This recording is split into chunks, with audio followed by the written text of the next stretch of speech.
818-96.5 The Jet, WJTK. It is North Florida today for this Wednesday, 22nd day of June, 2011. Alongside Gary Nolan, I am Ken Allen. Glad to have you with us. Bob Dekle is here, and he's written a brand new book that's been out, I guess, about a couple of weeks, he says, and it's The Last Murder, the investigation, prosecution, and execution of Ted Bundy. And Mr. Dekle, good morning to you, sir. Good morning. How are you? I'm doing pretty good. I guess the first question is what caused you to write the book? Well, I had a number of motivations for doing it. One motivation involved the experience that I went through as somebody who knew absolutely nothing about how to prosecute murder cases and prosecuting a case like this.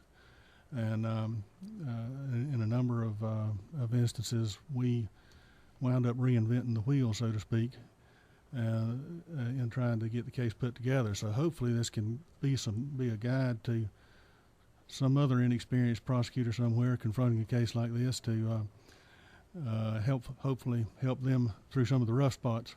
What was the most difficult thing in prosecuting a case like this? Just the enormity of the situation. The intense media interest was not very beneficial. The complexity of the case was daunting. Just the enormity of the crime again was added to the difficulties with the case. The more that you have involved in a case, riding on a case, so to speak, the more complex, the more difficult it becomes. And there can't be anything more riding on a case than the life of a human being. Maybe go back a little bit. You need to jiggle that cable. They're not hearing it. Okay, is that better now? Maybe go back just a little bit as far as the case is concerned and explain why there was such notoriety with Ted Bundy and why that was such a hurdle for you. Okay, it's a mystery to me sometimes how some cases get notoriety and other cases that are almost identical don't. But I think it's pretty easy to see why Bundy would have gotten the notoriety.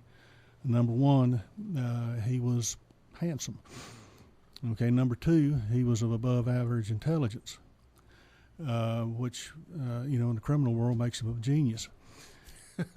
And we've been told.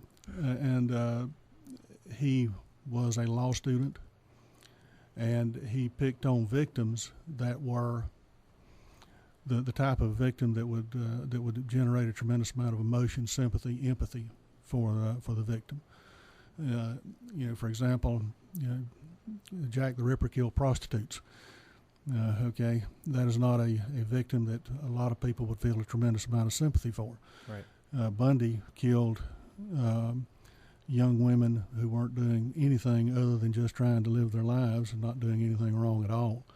So when you have a truly innocent victim, that adds to the notoriety factor of a case.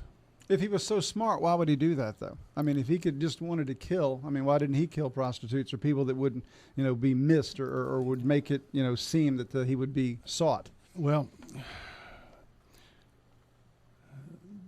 murder is a very easy crime to get away with if you kill the right people, and the right people to kill to get away with the crime is to kill strangers. Okay, nobody in his right mind is motivated to kill a stranger, so very few of those crimes occur. But if somebody is doing it for thrill, for some kind of weird warped gratification, then go to a city 40, 50 miles away from where you live, pick out a stranger, kill him, and then disappear. There's almost zero chance of getting caught, at least the first few times you do it. He was a classic sociopath. He had no empathy for human beings. Is that not true? He's diagnosed as a sociopath, yes, antisocial personality, psychopath, whatever you want to call it.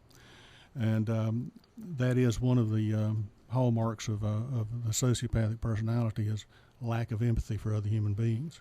They look at other human beings as objects rather than people.